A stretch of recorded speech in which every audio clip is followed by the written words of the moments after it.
and welcome to Let's Talk About Book, where we talk about book. I'm Smeevca. And I'm Strawberry. And we're reading Soulsmith by Will Wight. Yeah, it is book 2 in the Cradle series. We are starting Soulsmith today. Yeah, we're starting Soulsmith. And hello to all of you Cradle fans. Yeah. Because looking back at the last two videos, first one, Yep. And the second one came out, and then I feel like a bunch of people watched it. Went and watched it. And it's crazy because, like, our most recent video, which is Game of Thrones, got, like, twice as many views, but, like, half as much watch time. Yep. So, if you're like, wow, actual Cradle content out there in the world, sound off in the comments. I'm very excited and happy to talk about Cradle. Yep, because this has been fun. Yeah. Yeah. And we're doing Prologue through Chapter 6 today. Yes, we're doing Prologue through Chapter 6. So we're splitting this book, I think, into 3 instead of 2 like we did last time. Right, yeah. Because it was fine splitting in 2, but it also, it's like It was a little long. So, yeah, I'll probably do it in 3 parts. Yeah. And I'll throw out an obligatory YouTube or subscribe. Yeah. And all that, you know. But that's just sheer obligation. YouTube forced us. Yes, YouTube forced us to do it. Every day. I mean, you can't see us, so you have no idea. You have no idea. They could be right behind us. Yes, YouTube is literally right behind us, forcing us to say, like, comment, and subscribe. Because, you know, see, the thing is that if you say all those things together, since people hear it so much, it means nothing. Yeah. So, but, yeah, let's get into it. Yeah. So, Prologue. Yeah, starting with chapter Prologue. Yes, and it starts with one of those, like, requesting blah, blah, blah. Yep, information requested. Disciple training on the path of the endless sword. Beginning report.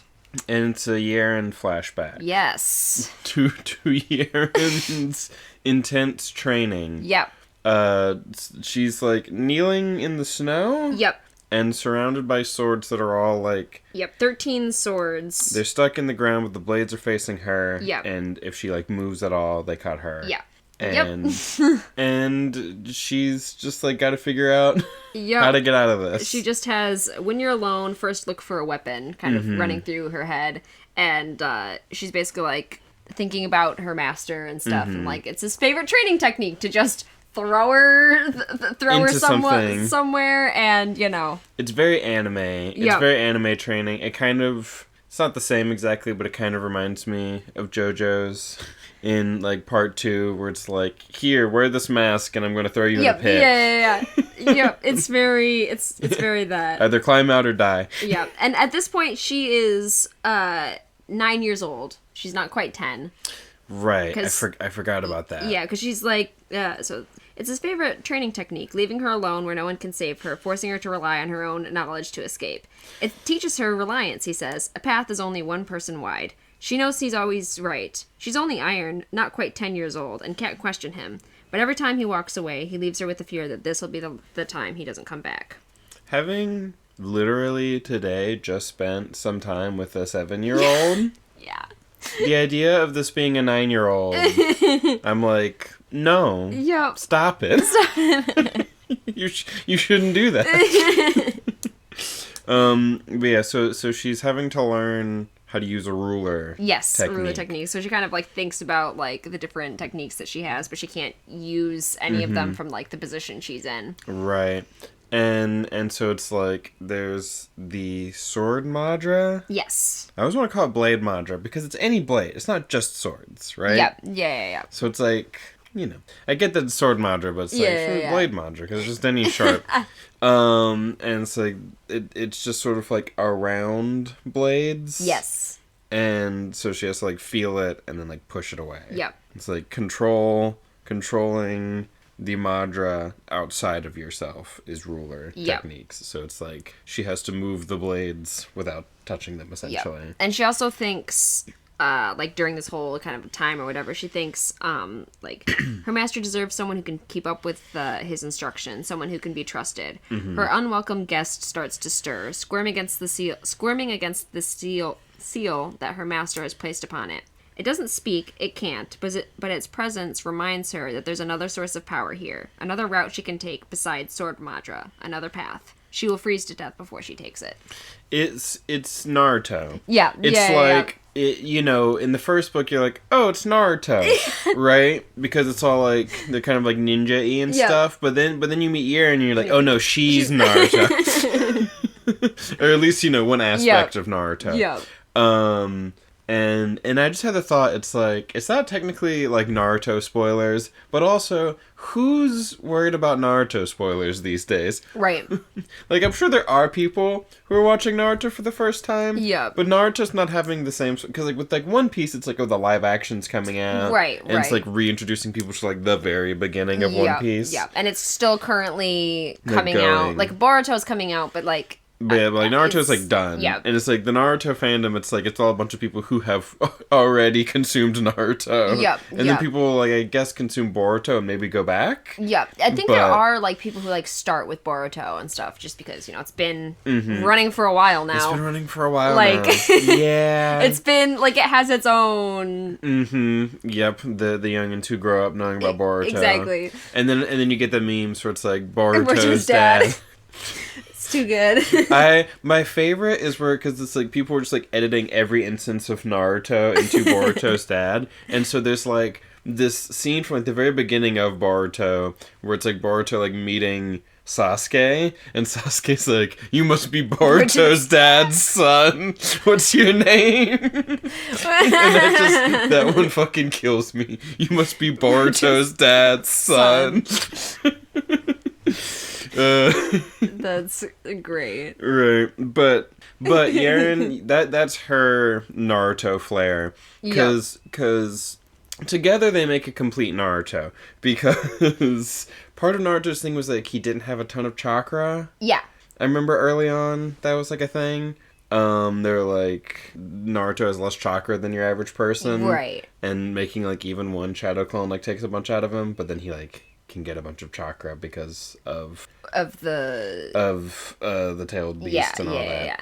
And so it's like like Lindon's got like the chakra thing, but then she's got the like sealed whatever something. This is, which also is, for those of you out there who know Nier, that's also a Nier.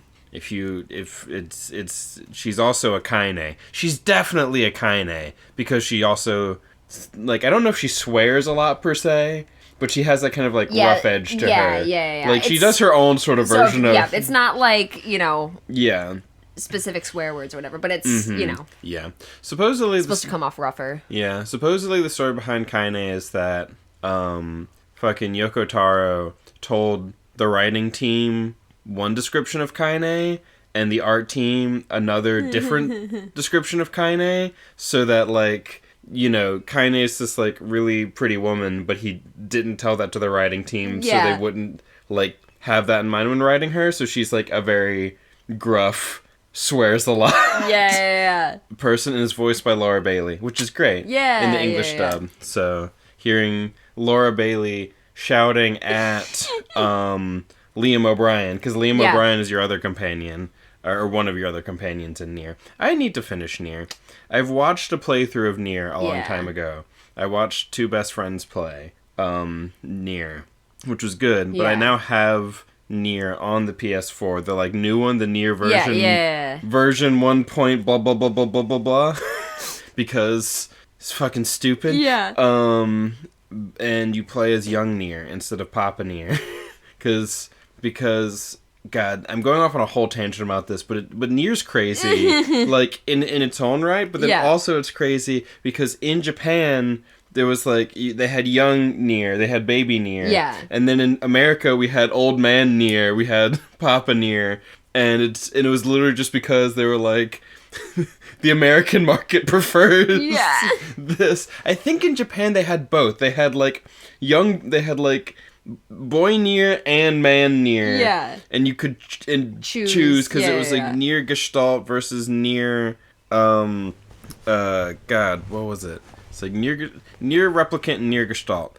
And then in America it was just Nier, and you could only play as Papa Nier, where when you're young man Nier, it's your sister Yona. Yeah. But in the American version, old man Nier, Papa Nier, Yona is your daughter, and they age her down. So it's like they make you older and her younger. Yeah. And in the Japanese version, you're not the same age, but you're more the same age and are brother and sister. But they're like, they don't want pretty anime boys. They want gruff men. Yeah. And it's like, no, but the people who are weebs who want to play Nier, they want the pretty anime boy. So it's just like, it's really funny how Nier ended up being. But the soundtrack is great. The Nier soundtrack is really great.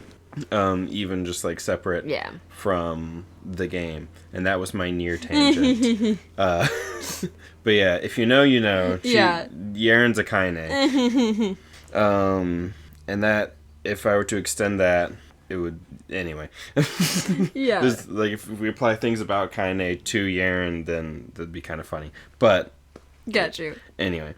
I've gone on this tangent for long enough, and I'm starting to be like, where even were we? But yeah, we were with Yaren. We were with Yaren, and because it's like her unwanted guest or whatever. Yeah. And so she's like not gonna use that or whatever. Yeah, for some reason, like she knows it's there, unlike Naruto at the beginning, and she's like, I'm never gonna fucking do this. Yeah. And so I wonder what that's about. I assume it's some sort of like remnant or something, but I don't know. Yeah. Yeah, we'll come back to it in this section. But yeah. So then she's basically, like, reaching her limits and stuff. And so then it kind of goes through the different techniques that she, like, already knows. Like, Enforce, or Strike, or Forge, or, and, like, each of them won't work or whatever. And so then she's thinking about the ruler technique and, like, talked about that a little bit. Yeah. And, yeah, she uses that and they slide away. Yep, they slide away. And then doesn't she just kind of, like, fall forward or something? Or do they just move away? Yeah, they just move away from it. Oh yeah, the swords slide away. Yeah. And then it's like, yeah. Suggested topic: the fated future of Yaren, the Sword Sage's disciple. Continue. Denied. Report complete. I guess just in my mind's eye, it's like the swords go away and then Yaren just. I mean, probably. She's 9. Yeah. Yeah, and then she just face plants into the snow. Yeah. For a little bit. If they ever do that animated Cradle series. Yes. I think they're for sure doing like part of the first book. Yeah. I think that's all that was like fundraised or whatever. Right. That I'd see now. I'm like, because it's so anime, that it should be. Yep. This is the medium that it was meant for. Oh yeah, absolutely. Yeah, I'm like. This, they should fucking get the Vox Machina treatment. Yep. Just a whole animated series. I think that would be fantastic. Fucking just get just someone incept the Critical Role team into being Cradle fans, and then just like get them to do it somehow. I don't know how. Just just do it. Just do it. Alright, so that's the end of the prologue. Yeah. Alright. Chapter 1. We are with Lindon. Yes. And like after like kind of running from like Sacred Valley. Yeah. We're in the wastes. Yep. In the desolate wilds. Yep. And it's time for Lindon to advance to Copper. Yeah. Yep. He's been like preparing. He's been cycling, and he's gonna like eat a thing or something. Yep. So he already ate the Star Lotus, and oh right, because yeah. So he has half in one and half in the other, and so he's just raising 1 core to Copper. Yes, right, because he's gonna raise the 1 core to Copper. Yeah. And and it's like, Yaren, how do I advance to Copper? And she's like, you just like you just squeeze it. You just squeeze it. You just squeeze it. It's like, could you be more specific than that? Right. You just squeeze it. I don't know. I was a child when I did it. I don't remember. Because he's like, oh, she's gold. She knows so much more than I do, and she's gonna teach me, and it's gonna be all these things. It's like, what's her advice? And then she's just like, squeeze it, your core, just Yeah, that doesn't seem to have worked, he said, carefully keeping any accusation from his voice. Yes. Well, that's a rusty patch for you, then. You're in your own boat now. Yeah. Is that all you can tell me? First time I remember advancing, I was going from copper to iron. That puts me about 8 winters old. Yeah. I don't know. Mm-hmm. And don't give me that look like you're trying to stab me with your eyeballs. It's not on my account. I never walked someone through advancing to copper before. Forgiveness, I was only concentrating. That wasn't entirely true. She was supposed to be the expert. If he knew how to advance, he'd have done it already. Right. Yep. But then he do it. He squeeze. Yep. He like has to take his core and like condense it. Yeah. Like. Yep, he basically, like, wraps Madra around it and then squeezes the Madra and, like, keeps doing that over and over again. Yep, until the core gets, like, condensed down into, like, a like, pinpoint. Yep, and then almost, like, pops. Yeah. Yep. But and then it goes from being, like, a fuzzy ball to, like, a little condensed ball or whatever. Yeah. Yep, and, like, so I'm gonna go back a little bit. What? Just because he, like... as they're talking about him going, like, he's going to advance and stuff. Yeah, because trying to, like, get him prepared for it and stuff. Yeah. And, like, he's still trying to get her to, like, teach him her path, and she's like, it's not, like... Yeah. You're not going to be able to. Like, you need to find something else. Like, I can't teach you this. Mm-hmm. And, oh, yeah, and so then he's asking, like, will Copper help me survive down there? And she goes, going down there without copper is like going in with a hood over your eyes. You'd lose your head without a glimpse of what buried you. Going in with copper, well, at least you'll see what's eating you. Yeah, because once he advances to copper, he'll be able to see vital aura. Yep. And so it's like, it's useful. It's like, you'll have more to work with. Yep. It's like, we'll help you survive. It's like, well, it's still bad, but it is better, technically. And so then they have, like, a conversation where she's like, you need to take some time, advance, and she says, like, you need to hit, like, perfect iron so you can advance better later on. Yeah. And stuff, and she's like, we've got plenty of time, and Lindon is very touched by the we that she's, like, wanting to stay together and continue to travel together, because she's like, she just had to, like, get him out of Sacred Valley, essentially. And he was kind of, like, expecting her to just, like, fuck off. And she's, like, stuck around, and he's like, oh, that's nice. And we get a little bit of Yaren's perspective and how she thinks about it in a second, so... Which is fun. But he's also thinking about how, like, she said that he could reach iron in a few months or whatever, and he's like, that's what his parents were, and they were, like, Yeah, and they were, like, so much older when they... And they, like, were, like, known in the clan for that, you know, so, like, they were, like... Mm-hmm. Yeah, they were known to kind of, like, be somebody's. Yep. And so then she talks a little bit about, like, low gold, and that it's, right, like, the different, like, levels of gold, because it's, like, low gold, high gold, and then true gold, which I was like, fuck you. It's like, fuck you, that's, like, low, high, and then true. I'm why is not, like, low, middle, high? No, low, high, true. Yep. Yeah. Yep, and so then, pardon, but who is low gold? It's not who, it's what you call the first rank of gold. Rank? I told you gold was a wide river. The weakest golds are low gold, then high gold, then true gold. The gap between each is 10 times wider than the gap between copper and iron. So it's just kind of exponentially, like, a bigger, like... jump in power. Yeah. And, yeah, we got to have that growth be exponential. We're progression fans. Like, at the end of this, Serial's fucking destroying entire realities out here. We need to be gold, low gold, high gold. None of these golds are even cutting it. We need more than that. Fucking what's his name? Lee Marcuth was like, I am beyond gold. Yep. And he was effortlessly, like, removed by Surreal. Yes. Like, yeah, because I'm like, what does come after gold? Yeah. We have a little bit in this section where we talk about some of the ranks past gold. Yeah. Yeah, I just keep thinking about the blooper with Elder Whisper. Yeah. It's just like... Gold? It's like, look at this idiot. He thinks that the path ends with gold. But yeah.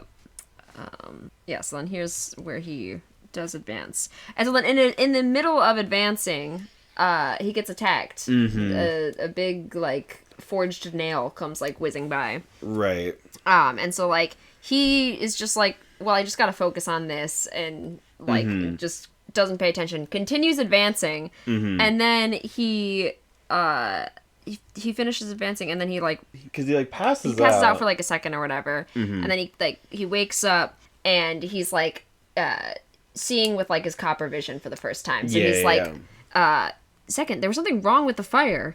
Yeah, because you can see the flame aura and stuff like that. And, like, the ground beneath him ran with veins of bright yellow as far down as he could see, each wriggling slowly like lightning trapped in jelly, and which is cool and stuff. Yep. And, like, his blood and like all of that. And, like, his muscles and everything just feel, like, super weak and all of that. And he's like, I've advanced! And then, but then he, like, looks back at the fire aura and is, like, super excited. Yep. Yeah, I'm very curious as to how his, like, split core is going to end up coming into all this, you know? Like, what advantage is this going to give him later on? Yep. You know? Like, by having, like, two paths or whatever. Yep. Yeah, and then he pulls out his manual for the Path of Twin Stars and writes down his whole experience. Yeah, and being like, this is how you... Yeah.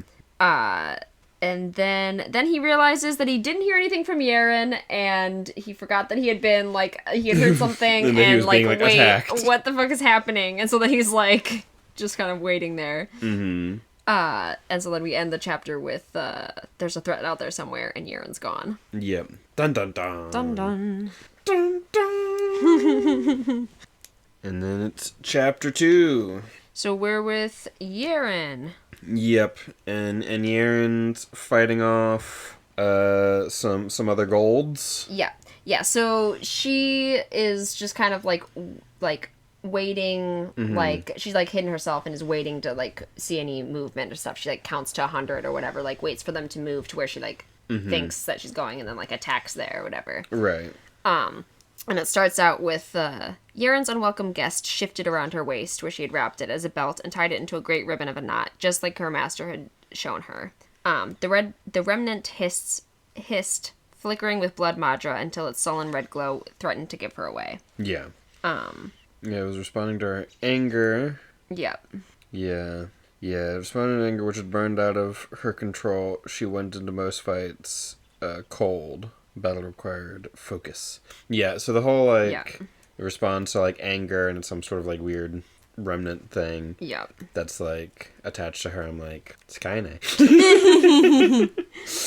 Yeah, and she's, like, super obsessed because she's, like, attacking, like, an advancing copper, like, something like attacking, like, a child, a sleeping baby. And then she, like, kind of thinks of, like it would have left her alone again, and she's done alone, and she hates, she hates it. Yeah, she doesn't want to be alone anymore, and she's it's like, not that I particularly like Lindon or anything, but he's like a little baby squirrel that I picked up and I'm taking care of. Yeah, it's she's only known him a few days, and a part of her still expected him to be playing some sort of twisty trick on her. She spent no small amount of time wondering if she should kill him and remove the danger. But having Lindon around gave her someone to talk to, someone to help her with her bandages, to keep the bloody memories of the acid-edged grief at bay. Plus, he kept a bunch of convenient odds and ends in the pack of his. Yep. Yep. Yep, he was under her protection. Like a helpless baby squirrel. Which I love. Yeah, it's just like, this poor little baby, I should help him out. Yeah, and there's this little bit of her, like, thinking about her, like, her master. Her master always talked about solitude as though it was some great treasure, some tool that aided in focus and training. That was a pile of rot. He was the strongest sacred artist she'd ever met, but some things he just didn't understand. Yeah. It's just an interesting, like... Yep. Her versus her master. Yeah. And also sort of like what their relationship was like and whatnot.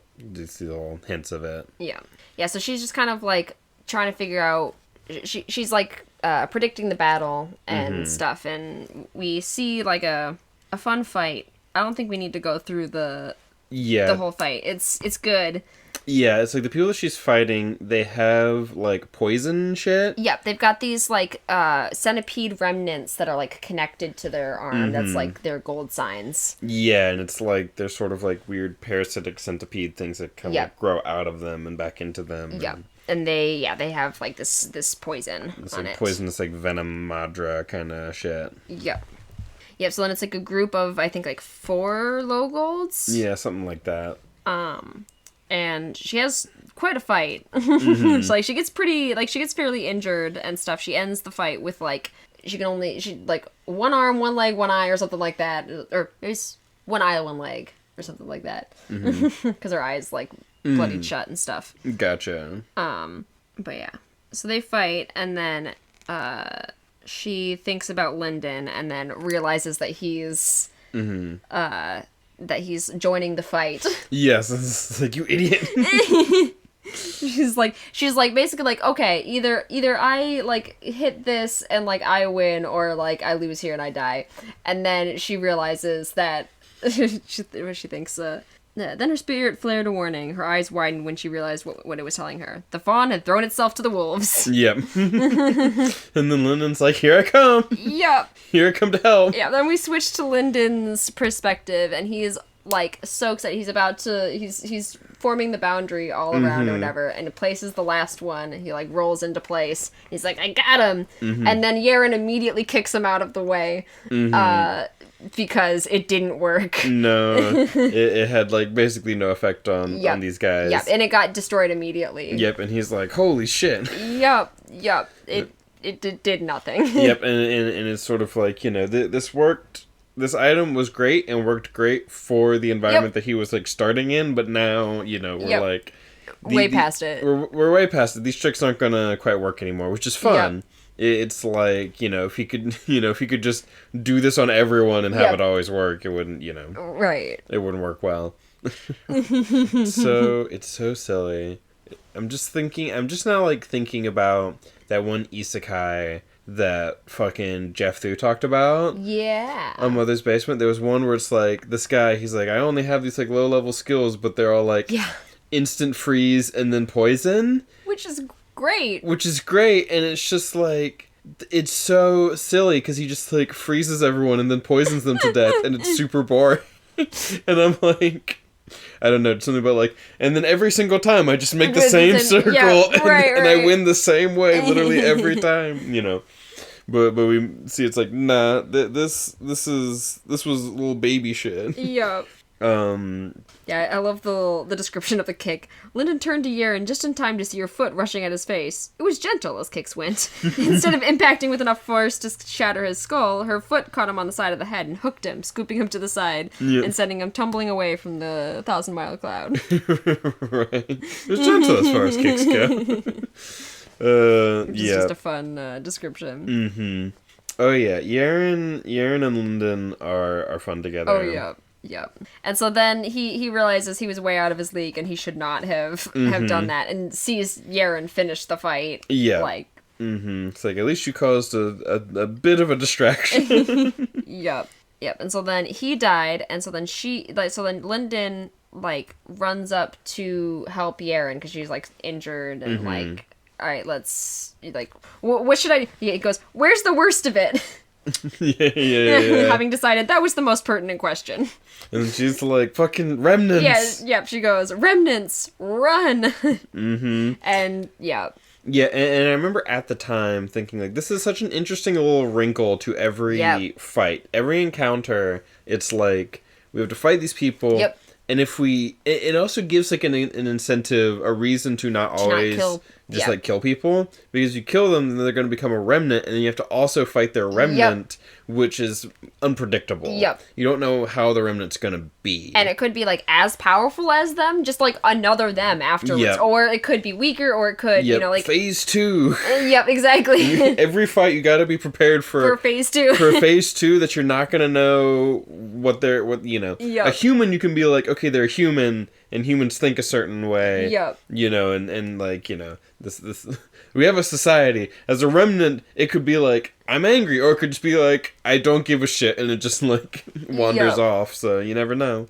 But yeah. So then the remnants rise up and start kind of it started like drifting towards them or whatever, because they're not quite like aware yet, but they're like forming. Yeah, they're sort of like forming and figuring out their new existence as a remnant. And so then they get to the 1,000-mile cloud, and it's like time to run. Time to skedaddle. Time to get on our fucking Goku Nimbus cloud. And start going as fast as they could. Yep.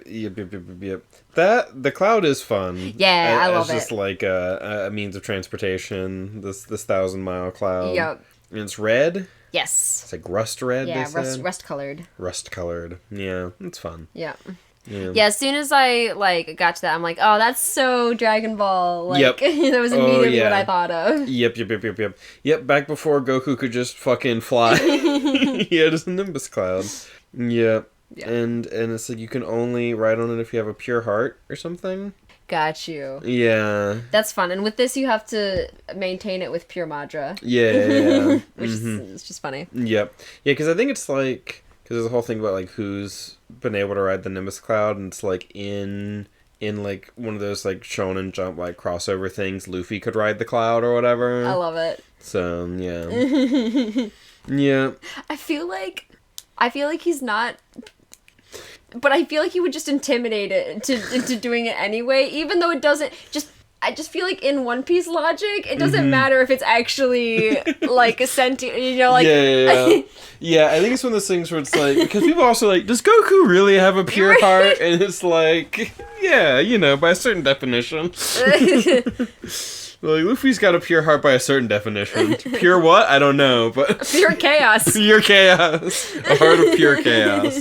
That'll do. I love it. But yep, so that's the end of chapter 2. Alrighty, chapter 3. Yeah. So in chapter 3, they're running from the remnants. Yes. And so they like go for like hours or whatever, like kind of running away and stuff. Just like flying nonstop. Yeah. And so then he basically goes as far as he can, finds like a tree, like the area, and like dumps Yeren and is like, I hope it didn't hurt her, but there's nothing I can do. Yeah. And then he's like, well, she's got an iron body, so it probably is fine. Yes, it's probably fine. She's hardier than I am. Yeah. Even beat the fuck up like this. So then he runs around like in a 15 feet circle. And because he like makes like a script. Yep, a wording script around the whole thing, and just like chills there. Yeah. He like grabs some water, and they drink like the rest of their water, so they're out of water at the end of this. Right, and they're like, what are we gonna do moving forward? Yep. So then they like both pass out. Yeah. And then when he wakes up, he's surrounded by rotten dogs. And I love this line. Like a child seeking the protection of his mother, Lindon shook Yeren's shoulder. Yeren! I love that picture so much. Lindon being a little fucking baby. He's just a little baby. He's a little baby. But he's so big. He's so big. I just love Lindon. He's just a little guy. Yep. Come on, I'm just a little guy. And it's true, but also he's a big guy, and also he's like, I got them with my little guy routine. Exactly. He's like, yes, I'm a little guy. Yeah, it's like, yes. It's like, what do you mean? I'm just a little guy. Inside, he's like, I am just a little guy, but I can use this to my advantage. Exactly. Truly, that is the best way that I can put it, is that Lindon is an advantage taker. Yeah, oh yeah. He's not like, oh no, not for me. It's like, no, it wouldn't be sporting. It's like, give me that. Nothing's sporting. Fuck you. It's so good. I'm having to level the playing field. Exactly. Look. You're telling me I can get an inch? I'll take that mile. Oh, yeah. It's one of the best parts about Lindon. Yep. It's great. Yeah. You said I could have an inch. Well, when you think about it. When you think about it, I think that it actually is a mile. It's like if you, you said that I could have an inch, but like, is that 1 inch and then one more inch and then, over the period of time. But yeah. So then, I also like this from Nier. I called Heaven's Glory a pack of rotten dogs, but I never conceived they'd be quite that ugly. Mm-hmm. And they can't get past the warding circle. They, aren't stepping on it. It's, not quite... We never formally defined what an inch is, so... Exactly. But yeah, they're figuring out what to do with these dogs. Yep, and so they can't quite get in. It's, acting more like a screen than like a block, so he's like, oh, they must be more like sacred beasts than remnants. Yeah. And he's like, but whatever aura they've been absorbing, it's corrupted and weird or whatever. It's got them all twisted and fucked up. They're rotten. Yep. They've got the corruption. Yeah. So then Lindon's like, well, can you take care of these 3 that are here or whatever? And she's like, it's gonna be a bit hard. And then he realizes that it's not just the 3; they're surrounded by these beasts. There's a whole army of them that he didn't realize was there. Yeah, because it was all so dark and everything. And so she's like, well, that kind of makes sense because I noticed that there was not a lot of these beasts around in the forest. When we first came into the forest, we should have been seeing more of them. Yeah. But we haven't, so they must have all been bunched up somewhere. This is where they are. Yeah. And so then she's like, someone drew them away and bunched them up and stuff. Yeah, it's like, why are they all bunched up here? Right.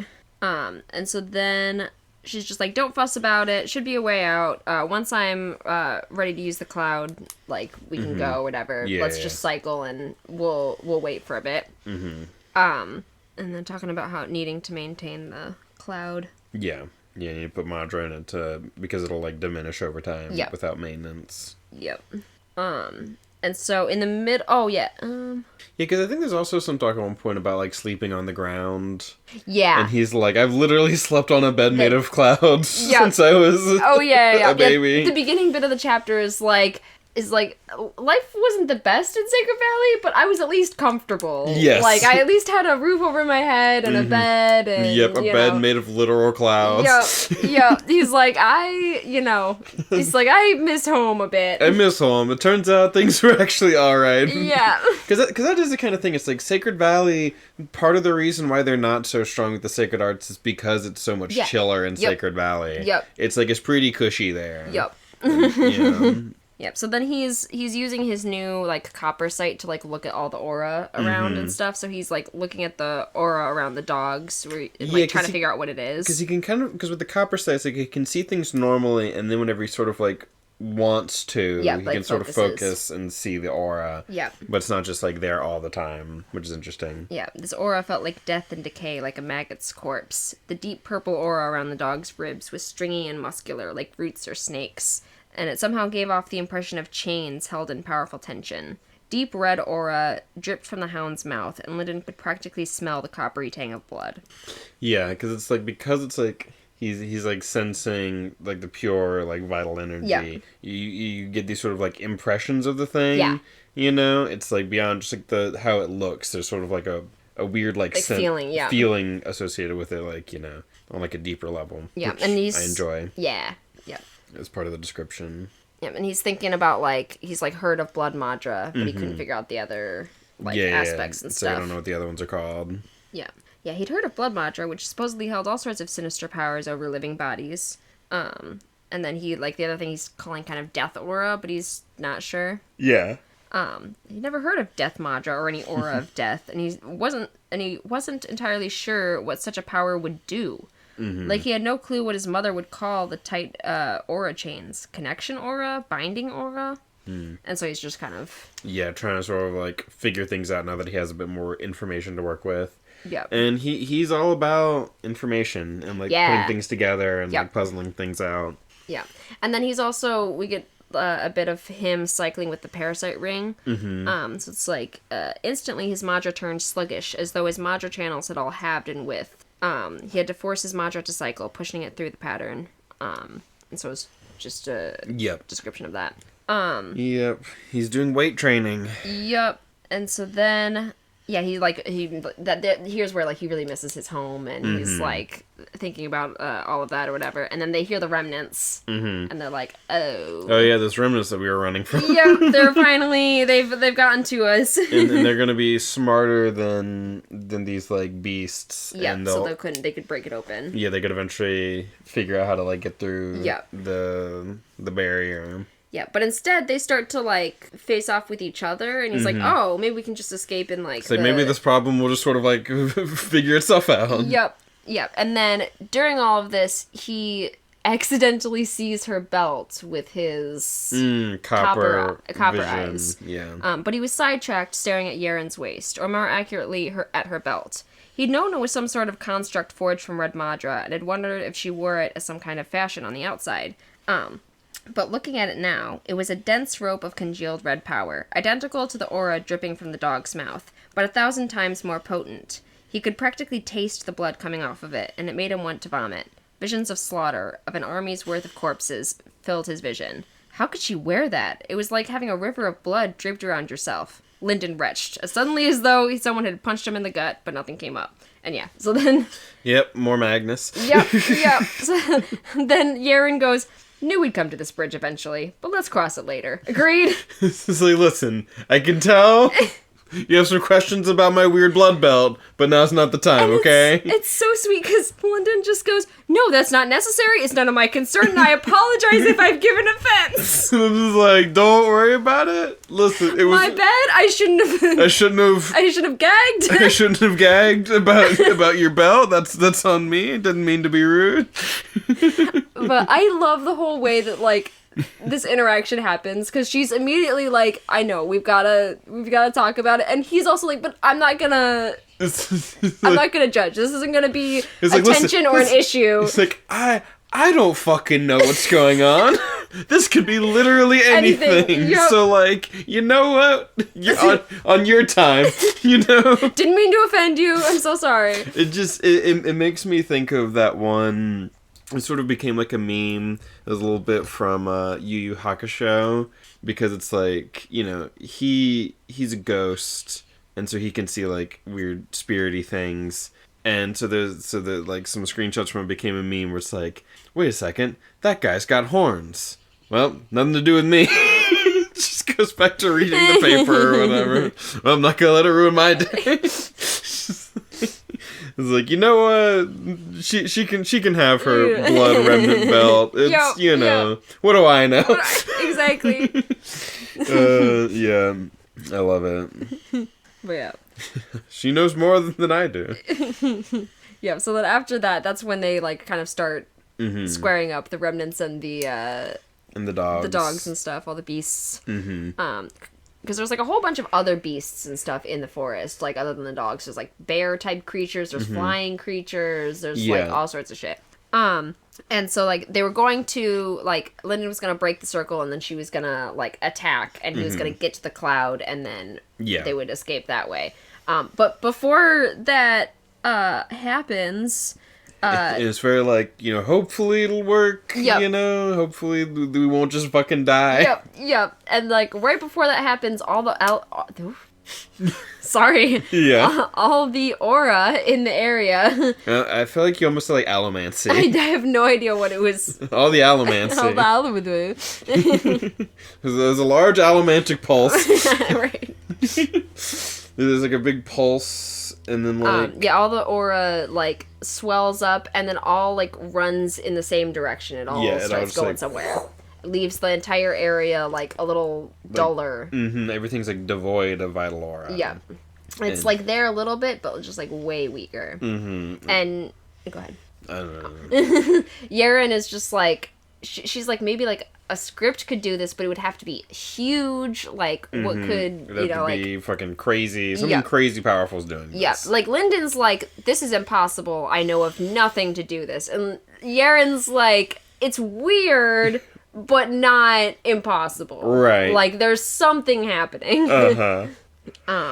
Yeah, all of the, like, monsters and the remnants just, like, start going in that direction as well. They just follow it. So everything's, like, gone. Yeah, because they sort of, like, feed off of Vital Aura, essentially. Yep. And so they're gonna go follow the energy. Yep, yeah. So they get on the cloud and they're like, well, guess we better do it too. Yep, and so then, like, Lindon's just expecting they go find water somewhere and, you know, make camp, and Yaren immediately heads for where the aura was going and where all the monsters are, and Lindon's like, why would you do this? Why are we going towards the monsters? It's like, well, clearly whatever's doing this must be pretty fucking important and special, and there's probably people there. Yep.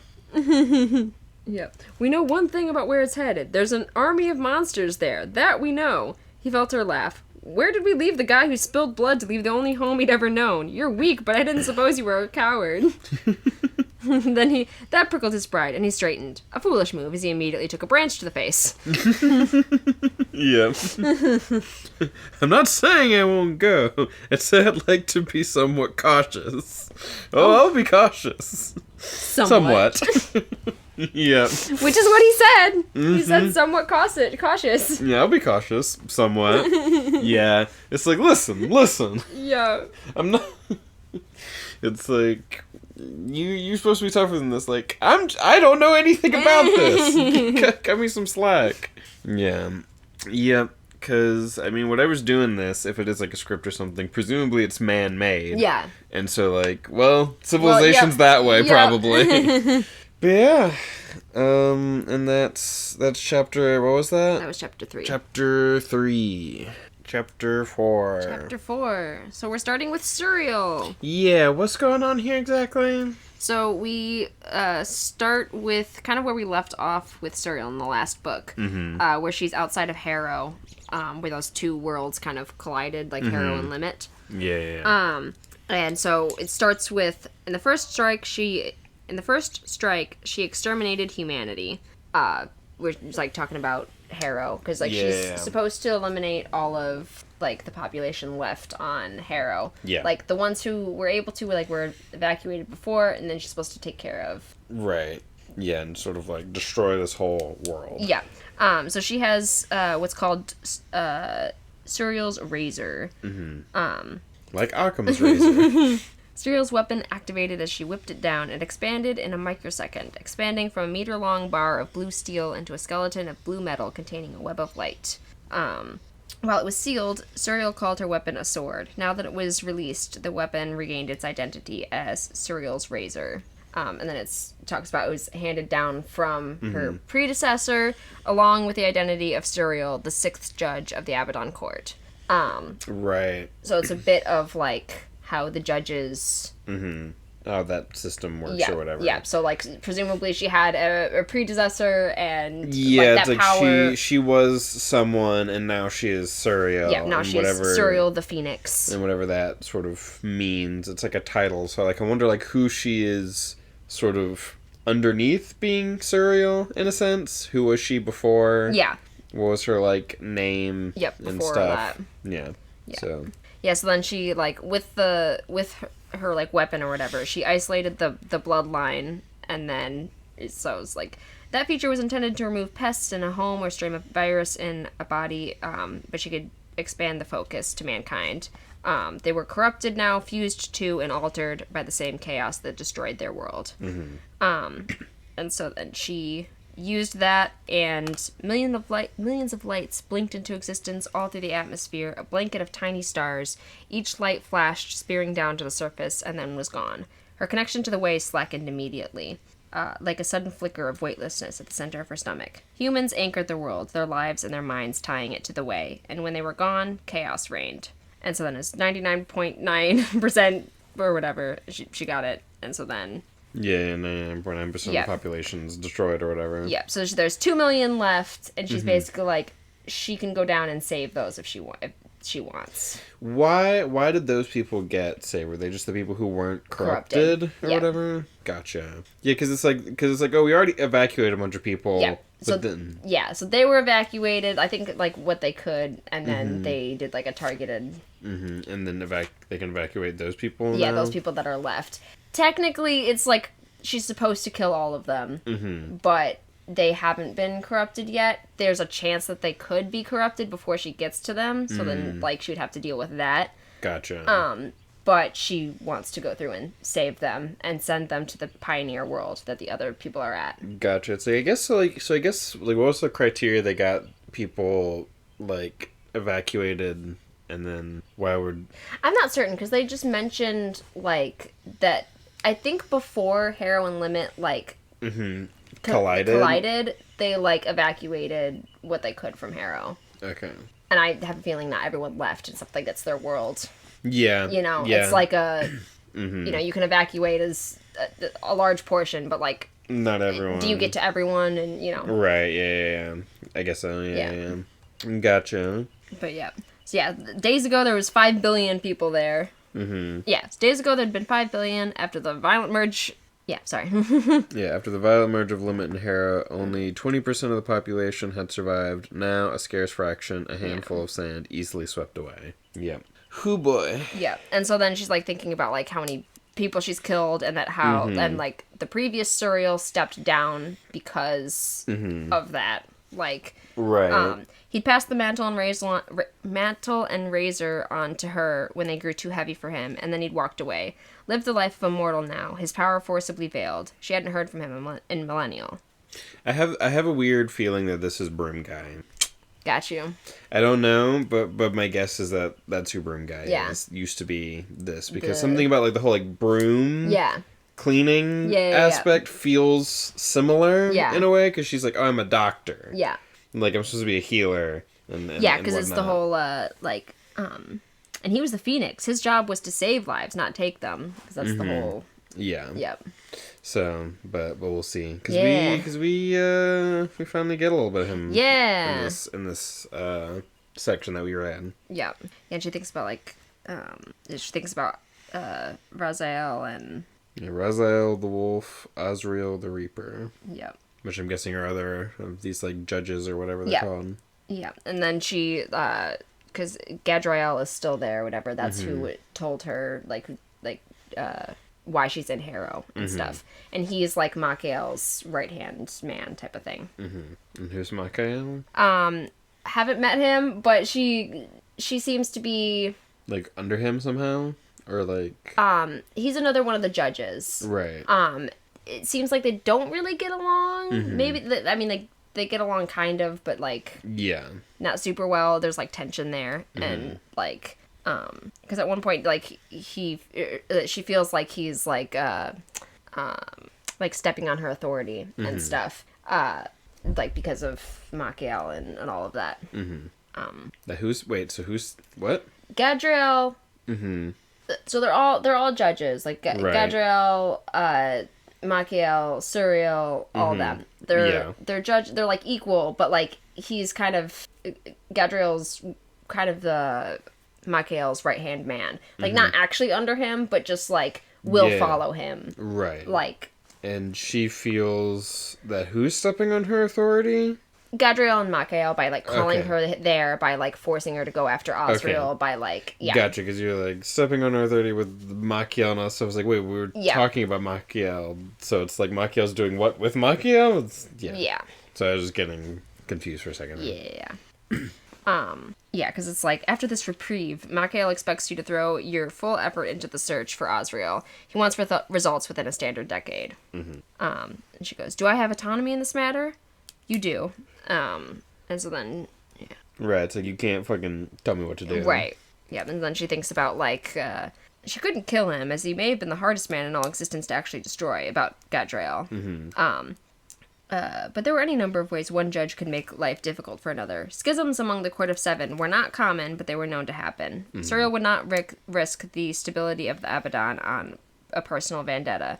But Gadriel, and by extension, Machiel, were threatening her authority. Yeah. So then they give her 6 months on Harrow to, like, take care of the people there and stuff, and then she needs to find the Reaper. Mm-hmm. It's funny, I've just been listening to the Red Rising series, and there's a whole Reaper motif that's, like, the whole thing. The main character is the Reaper, and... Yeah, because I've been singing the fucking song. Yeah, you've been humming it. Yep.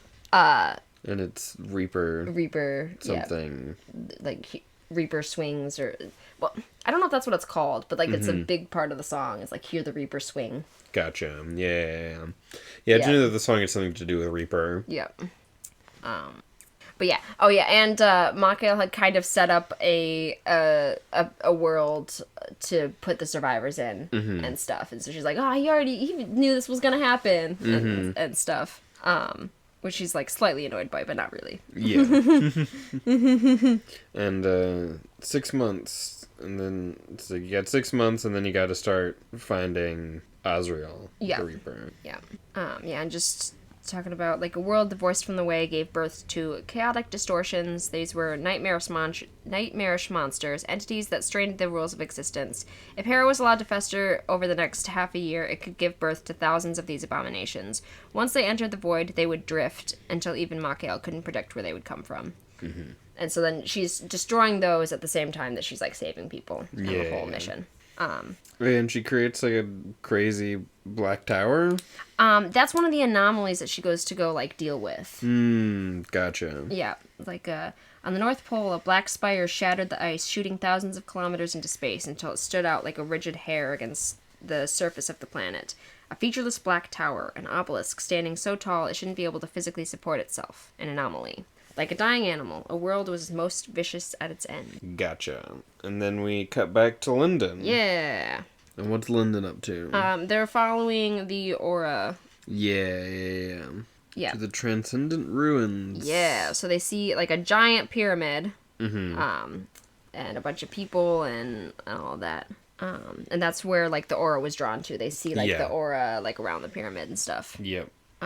This crazy structure. Yep. Yeah, and they're, like, super thirsty, so Lindon's just... The entire time, Lindon just wants to get 2 people so he could drink water. Yes. He is, like...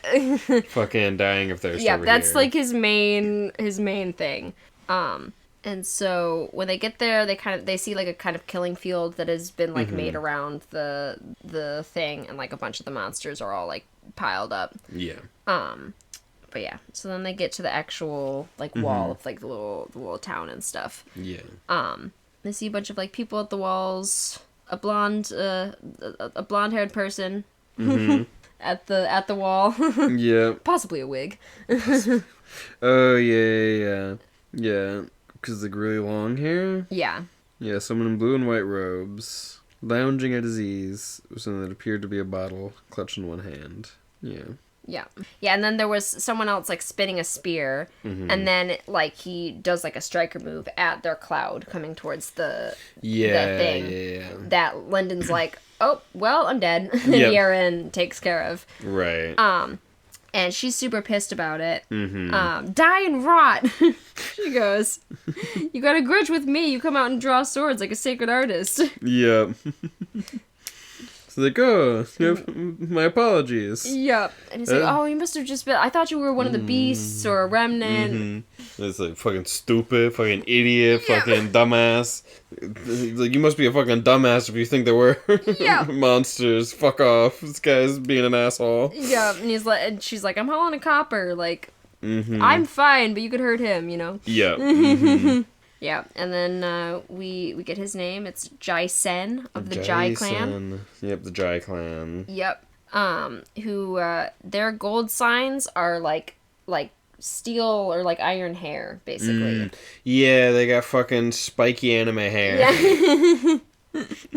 Like a helmet. And yeah, he said that it's the Jai clan of the Black Flame Empire. And this, like, little group here is the 5-faction alliance, which they all got together when the Transcendent Ruins, like, appeared. Gotcha. I also like this little line where they finally get some water, because they've met people, and so Yaren grabs it and drinks like half of it at first, and Lindon suddenly had the crazed suicidal idea to jump for her and try and wrestle the water away. It's like, no, give me all the water. You're not gonna drink it, I'll drink it. Yeah, and then he drinks some water, and they like ask where he's from, and like Lindon starts to say he's from the West, and Yaren's like, we're from somewhere, don't worry about it. We're from none of your business. Exactly. It's like, we're from beyond the wilds. We have no blood with you or your enemies. Yeah.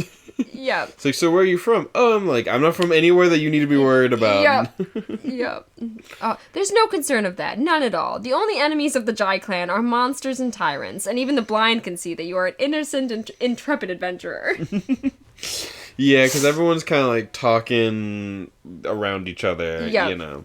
It's like things are tense, but we're kind of trying to act like things aren't tense, and Yaren's like, nah, fuck you, and you're talking around things. Yeah, she's not caring. And so then Lindon kind of wants high wisdom, low charisma.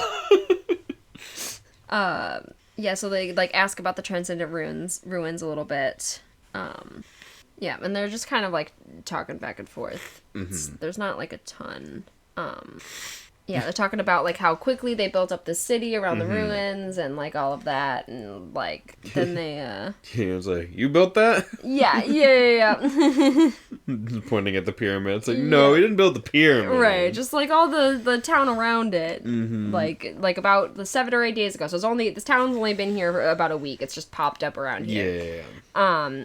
And like he tells a story of like how the Fishers, like the Fisher clan, found the were like on the water when it rose up and stuff. But yeah, Lindon is like super impressed and just like kind of looking around, and he's kind of looking for someone who will teach him, will take him in as like a student. So like Yaren's being really cold to them, but Lindon's being like trying to get their attention. And then they come across like 6 people at the gate, and the one lady comes up because they're all they're sand vipers. They have the same remnants on them, like centipede thing, as the people did that Yaren fought in the woods. Right, which it's like, why are they the sand vipers, but then their remnants are centipedes? Come on now.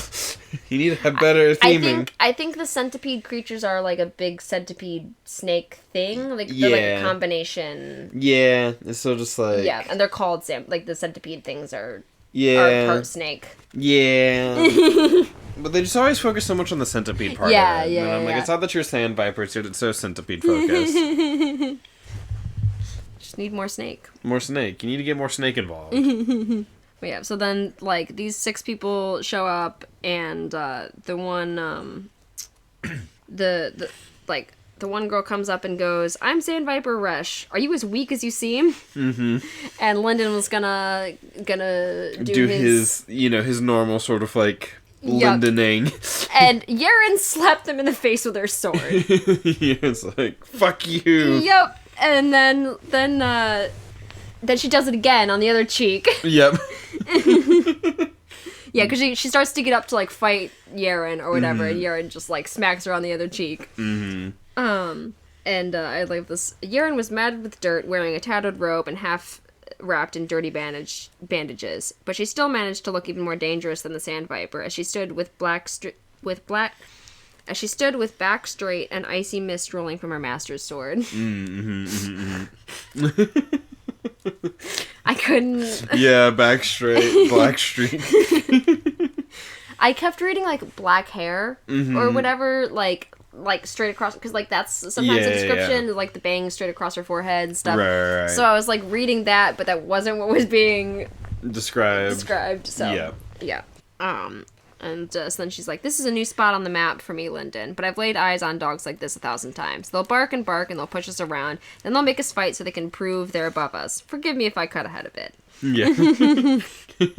It's like, you come out the gate trying to antagonize us. It's like, okay, fine. Okay, yep, exactly. It's like, oh, you weren't ready for someone to fucking hit you right away. Yep. It's like, fine, I'll take the bait. Yep, heard this song before. There's eyes all around, so the only way you get out of this is by beating me face to face. But it's too late for that. See, now you got a tiger on one side and some rocky cliffs on the other. They could rush me together and beat me bloody, but then they're the weaklings who joined hands to beat a wounded stranger. Yeah, she is playing into the weird sort of, like, sacred artist, like... Power, yep. Pride, honor kind of bullshit, yep. You know? And she's just like, look, he's under my protection, like... You don't get to fucking talk to him this way. Yeah. You gotta deal with me. Yeah, just go. Yep, she's... not exactly, but kind of doing the whole, like, you know... prison rules, shank the biggest person in the yard, so like, oh, you gave me shit, I immediately give you shit back. What, are you gonna do something about it? Fucking prove yourself. Yep. I'm crazy. That is very Yeren. Yeah. But yeah.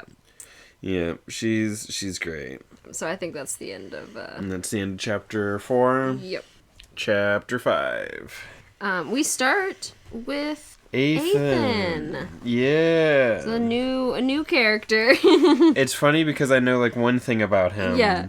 And it's something random from later in the series. You can say it. We can do spoilers. We'll say spoilers. Yeah, I just all I can think of is him exploding.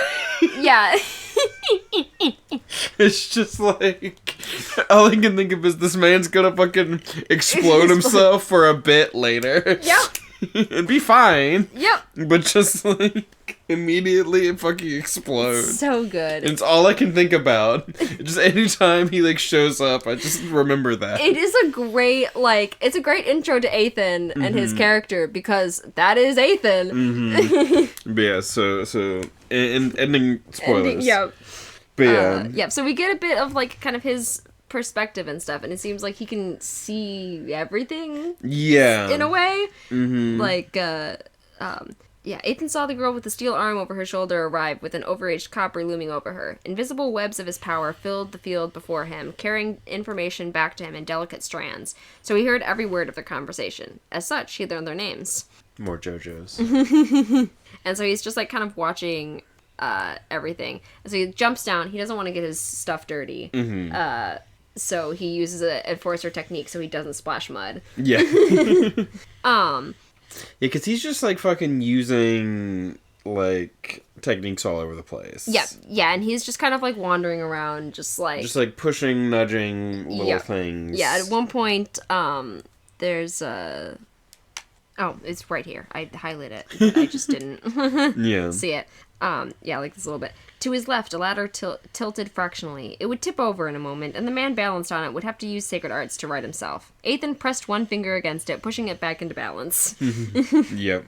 And then he, like, comes across a woman with some flowers, and one of them flies out, and he grabs it and gives it to someone else who he, like, notices is, like, having a rough time. Yeah. And he's basically noticing all these little things. It weirdly kind of reminds me back in Mistborn when Breeze is, like, walking around and just, like, gently, like, pushing, like, oh, these maids make them a little bit, you know, more talkative. And, you know, just sort of, like, helping people out, just a little here and there, you know.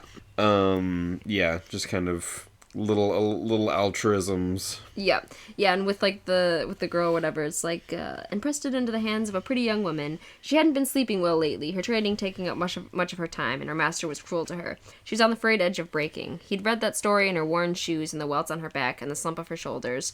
When a flower appeared seemingly out of nowhere, she spun around, searching in vain for its source. That easily, her burdens lightened just a fraction. Only a hair's worth of difference, but enough hairs could tip the scale. Or something. He was sure he'd heard an idiom like that at some point. Yeah. So he's just, and, like, while he's doing that, he's thinking about... He's fucking Sherlocking this woman. Yeah. And then he's, like, thinking about, Yeren and, Lindon. So he's, like, thinking about Yeren and is, like, he couldn't afford... Yeren was clearly the disciple of a sage. Her spirit was so pure and clean that only someone at the end of the path could have helped her create it. He couldn't afford to offend a sage without losing his position or worse. And if Yeren's master was still alive, Ethan would never have been able to recruit her. Fortunately for him, the sage of the endless sword had vanished in this region a few months before. Now here was his disciple, in ragged clothes that had seen a month of wear, her wounds aching, belly tight with hunger, expression tight with buried grief. His webs of Madra brought him all that information and more, and it was a simple deduction from there. Her master was dead. A sad loss for the world, to be sure, but potentially to Ethan's gain. Yeah, I'm like, yeah. My guess is that this is that guy who stepped down before, because he's like kind of omniscient. Yeah. You know, not exactly. And so it feels like he just feels like way more powerful than like anyone else that we've like come across besides, you know, like way more powerful than like Yaren and these other like people on the planet that we've seen. So yeah, and then he thinks about Lindon. If Yaren was a prize, Lindon was a puzzle. 2 cores, one even weaker than the other, and an otherwise healthy body. And then, like, it's it was enough to tell Ethan that a story of a boy growing up in an isolated region with no ability in the sacred arts. But there were 1,000 stories in the crowd around him, many equally intriguing. What piqued his interest were the little things, the way Lindon stared around as though to devour every new detail with his eyes, the way he seemed to subconsciously bow to everyone around him with a gold sign, the pack of knickknacks he carried on his back. He liked to be prepared, this Lindon. He planned ahead. And he kept his tools neatly separated, packed efficiently into his pack. And then he sees Ethan stumbles over his own feet, catching himself on the edge of a stone building. What was that in Lindon's pocket? A transparent bead less than an inch in diameter. Not glass, but a barrier of forged Madra? If so, it was so stable it wouldn't dissipate for 1,000 years, and seamless enough that even his senses couldn't penetrate. It had to be a product of someone at least on Ethan's own level. Yeah. And he's like, where had he gotten that? Yep, which, like, at least on Ethan's level, and it was from cereal, so it's just sort of like, they're sort of comparing the two in a way, so... Yep, and so he's like, I found a prize. Yep, it's like, ooh, something interesting. Yep. He has like, Ethan had only come this far west to find Yaren, or at least someone like her. It's like, now he found... Now found even more. Yep, and that's the end of Ethan's perspective, and then we jump back. We're back with Lindon as he's kind of like looking around like the 5-faction alliance. Yeah. There's a lot of just like interesting little, you know, details of all the different sacred artists he sees. Like he sees a bunch of different gold signs everywhere, and like just like Madra use everywhere that he's never seen before. That's just like really cool. Like there's like people with storm clouds over their head or whatever, like that's a gold sign, and like all of that. Yeah. That like when it seems like with their emotions the clouds like darkened and had lightning and stuff. I'm like, I mean, he's not used to seeing so many people and stuff, so that's all. Yeah, because it's like a proper little like urban area. And it's also fun to go from like Ethan, who was like observing Lindon and how he was like so surprised that he's just like looking and like taking everything in, and then we go to Lindon's point of view where he is just like super excited, like taking everything in, just like he's not really thinking about the danger, like he's like, he's just absorbing all the new information. And he also feels very free because he's like, people don't know me here, which is like... Yeah, it's like no one has any sort of like preconceptions of who I am. Although they do all recognize that he's really weak. Yeah, and it's like, he is like... It's like, but they don't know me. Yeah. And he's like, I can at least rise here. Yeah. You know? Like, everyone here is gold. Like, I can, you know... It's just like normal to be gold. Yeah. I can, you know, make my way up to their level. Yeah. And in this whole conversation, Jai Sen, like, seems to really be trying to get Yaren into the clan and stuff. Yeah. Like, into the family. But she's, like, not having it. Yeah. But Lindon is kind of being like, oh, I would, you know? Like, that's kind of... this whole conversation is a lot of that. Yep. Kind of talking about, like, pride and like Yaren kind of explained like her reasoning for like that show at the gate and everything. Right. But yeah, we kind of already talked about that. Right. Yeah. Because like when that happened, I remember like in the section being like, but didn't we already kind of like go over this last chapter? Yeah. But she does give like I guess a bit more like in depth of like what her like reasoning was. Right. And like why they like came after her and stuff. Yeah. And then, like, talking about, they were, like, pride, like, Mm-hmm. If you hit someone, like, they'll laugh it off eventually. If you embarrass them, then, like, mm-hmm. then you best be willing to draw swords on her, her mother, and her entire clan. Yep. A man holds grudges for a day, a family for a year, and a clan for a lifetime. Yep. Yeah, and that's something that, like, Lindon heard growing up or whatever. Yep. And so then, like, in this whole conversation, then Jai-sen is like, the wisest course is to join a clan with such a firm foundation it can never be shaken, with an unassailable reputation and an untarnished honor. Lindon, would the Jai clan welcome strangers? Yep. I'm talking about, like, if you, like, do stuff for the clan, like, we'll give you skills and treasures and stuff and all of that. Yeah, because Jai-sen is like, you know, Lindon's very complimentary, and he's like, I should keep you around just for that. And he keeps saying specifically that phrase, I should keep you around just for that. Yep. And that really stuck out in my head. Yeah, and so then, like, he talks about the spear and, like, how everyone's, like, looking for the ancestor spear that's part of, like, this whole, like, going through the pyramid and everything. That's one of the treasures that people are kind of, like, looking for there. Right, because it was the spear that belonged to someone. Yep, like, the ancestor of the Jai clan, that, like, did a lot of stuff at the time or whatever. Yeah, and so the spear can, like, absorb remnants. Yep, and, like, give them your power. Yeah. Yes. Yeah, give you their power. Yeah, I didn't say it correctly. Yeah. You absorb the remnant and give it your power. Right? It's like, what the fuck? But yeah, and so it's like, this would be a great thing to have. Yeah. Yeah, and then Lindon kind of uses more flattery and is like, oh, are you gonna look for it? Like, are you gonna get it? You gonna look for it or whatever? And he's like, I'm not, you know. It's like, oh, not me. Yeah, not me personally. Thank you for the flattery, but, you know, like, not. Yeah, I should keep you around just for that. Right. Yep.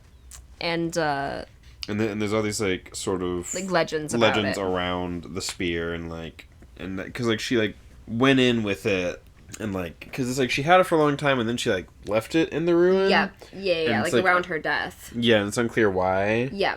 And, because, like, there's all these rumors and stories, and then what we get later in Jai Long's perspective is he's like, I had some stuff confirmed. Yes. Or whatever. Yeah.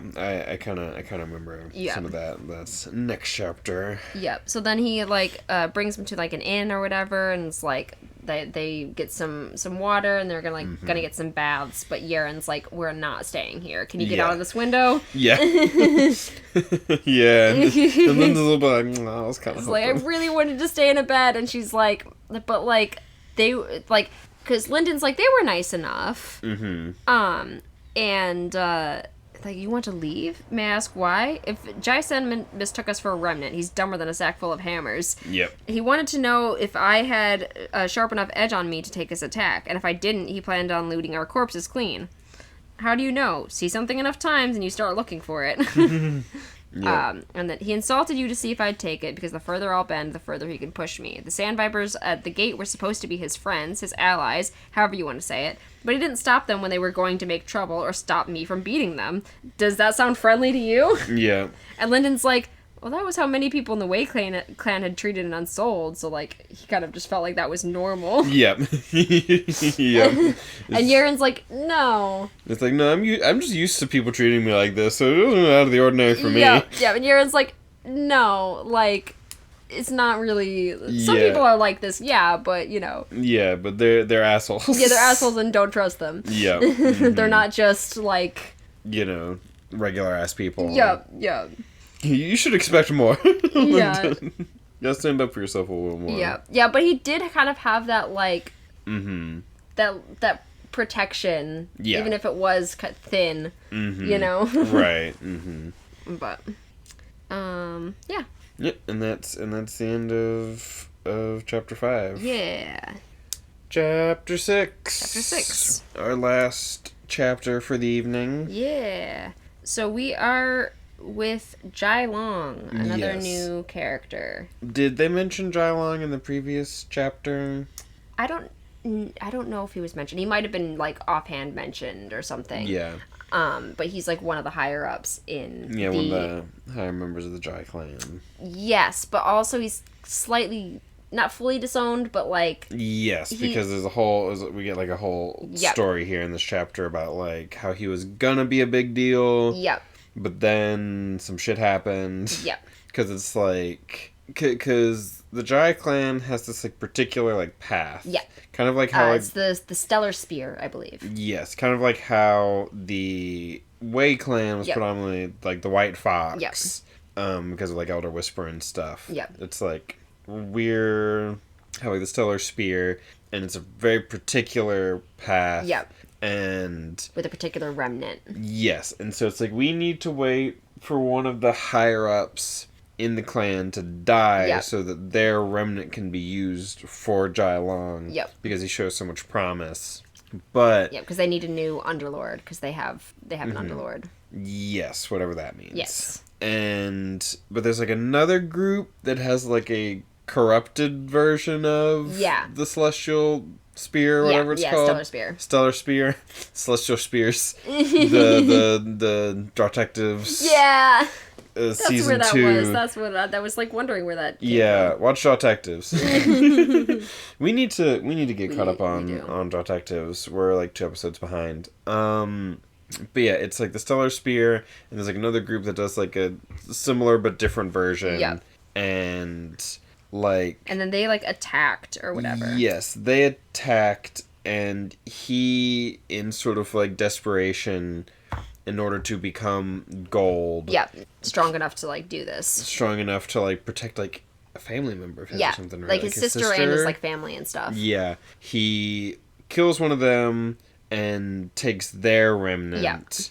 So he becomes gold, but in the sort of the wrong path. Yeah, and it like massively like messes up his face and stuff. Yes, although we haven't seen it. We haven't seen what his messed up face looks like.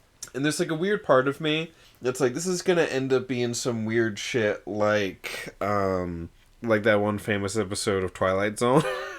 Oh, yeah. Yeah, where it's like, you don't see anyone's faces throughout all of it. And it's like this woman, and she had like surgery on her face or whatever, and we never see anyone's face, and then at the end they like remove the bandages, and it's like it didn't work, she's still whatever, and then we find out that everyone else has like these weird like pig faces, and her face looks like normal. Right.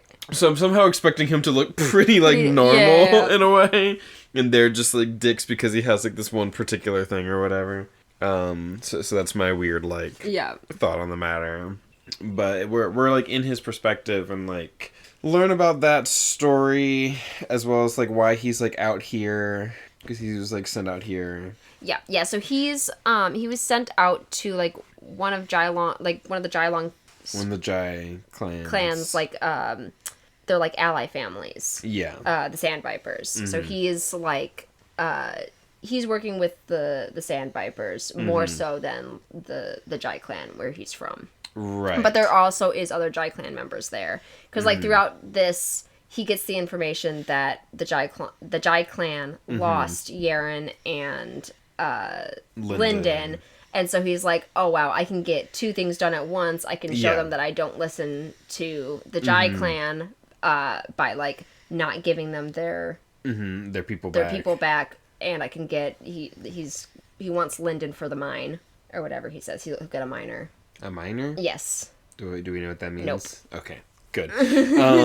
Because he has like a comment about like Lindon and how it's like some people, it's like the poor boy. Yeah, was born with a Madra deficiency. He should be pitied, not like bullied about it. Like this isn't something that he should be looked down for. This is something that he should like receive help for. Which is like paints Jai Long as being like more nice, and also the fact that he like saved his sister and his family and stuff, like he and part of like the reason why he hates the Jai clan and stuff, and like because that's kind of the whole this whole chapter, he's like wants the ancestor spear so he can kill the Jai clan, because that's the best way for him to gain powers, like if you kill people of the same path. Because he talks about like the spear and it can absorb a remnant, but it's like if it's of the wrong sort of like type, it's not really going to do much for you. So like if you did one of like White Fox and then you did one of like Stellar Spear, like it would the White Fox like did it like was there first. Well, that's not... Well, because he was like, I could use it to, like, kill one of the, like, Sand Vipers, and I would get their Madra, but then it's like, in order to Because it's like the module... It wouldn't combine right. It wouldn't combine right, and also it's like you'd have to then absorb Vital Aura for both paths kind of at the same time. Yeah. And be like hard, especially because they like then mix together, and so it would then be hard to find like the right Vital Aura and Madra and then stuff. If you add more and more like different types, then it would end up being impossible. Yeah, it'd be impossible to find something that like fits you. You become too multi-stat dependent. Yep, exactly. Yeah. Yep. But yeah, we can start at kind of the beginning of this chapter because we kind of went all around this chapter. We did. But they're basically like in the Sandviper's like tent in their like area, and like the son of the leader of the Sandvipers has like a whole bunch of people in like his like pool area or whatever, and like invite Jailong in, and he's like, no, everyone hates me. They're creeped out by me. Like they won't have fun. Like. Or whatever, and then the other guy, like I think his name's Crawl, is like they won't say anything, like you can like come join us or whatever, and he's like they don't have to say anything, like it's all right, like and then immediately they're all like laughing again and all of that, so like he's a bit like frustrated by that, but he definitely cares about Crawl and stuff, because he's like, you're not a slave, you can like stay and like have fun with us or whatever. And basically we get the impression that like he's stronger than any of the other Sandvipers, like Jailong. He's stronger than any of them except for the Crawl's dad. Because he's like the leader of the Sandvipers. Because he's a true gold. Crawl's dad was a true gold. Gotcha. And so he's a high gold. Gotcha.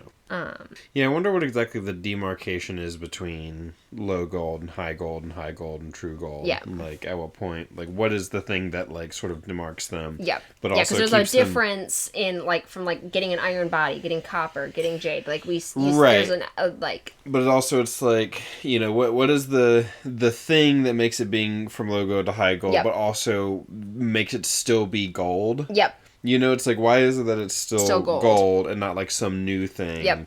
But it still has, like, some presumably clear demarker as to having gone from low to high and high to true. And so I'm, like, curious what those, like, are. Yeah. I assume it has something to do with, like, your integration of the remnant. Yeah. Like, you know, it has something to do with, like, upgrading your remnant or whatever. Right. I imagine Nier, and we'll get more blade arms. Yeah. Yeah. And so then we get to... him thinking about like his sister and like his family and all of that, because she was attacked by the remnant or whatever before he absorbed it. And then they like stopped taking care of the sister like when he brought her home and stuff, and so that's like part of his hatred. I think that's and he's making a map of the Transcendent Ruins. That's the other thing that we missed in this chapter. Gotcha. Yeah, because he's trying to go find the spear and stuff. Yeah, because wasn't it like, they don't exactly disown him, but they like kind of send him off to go do something. It's like to go with the Sandvipers. Yeah, to go with the Sandvipers to do this. Yeah. With like the spear. Because it's like, it's important, and because it's like, you are still like useful, and so we're going to go send you off to do something, but go do something over here with them. Yeah. Don't hang around here and look bad. Go do something for us over here. Yeah, you can't be like our up and coming clan leader. You got to go somewhere. Yeah. Yeah. And so then he gets a messenger who like tells him about Yeren and Lindon at the gate. So he starts like laughing when he's told that they like lost their, like the Jai clan lost Yeren and Lindon. Yeah. Like they lost her. They can't find their new recruits. They turned to me. Technically, they had turned to the Sandvipers to help, but there was no real difference. He handled most of the day-to-day workings of the sect, whichever of his relatives had sent this message must have known where it would end up. Surely that knowledge had burned them. Yeah, and so then they're sending people to, like, instead of sending guards to the mines, where he was going to send them, he's sending them after Yeren, to retrieve the copper for the mines. So Lindon for the mines.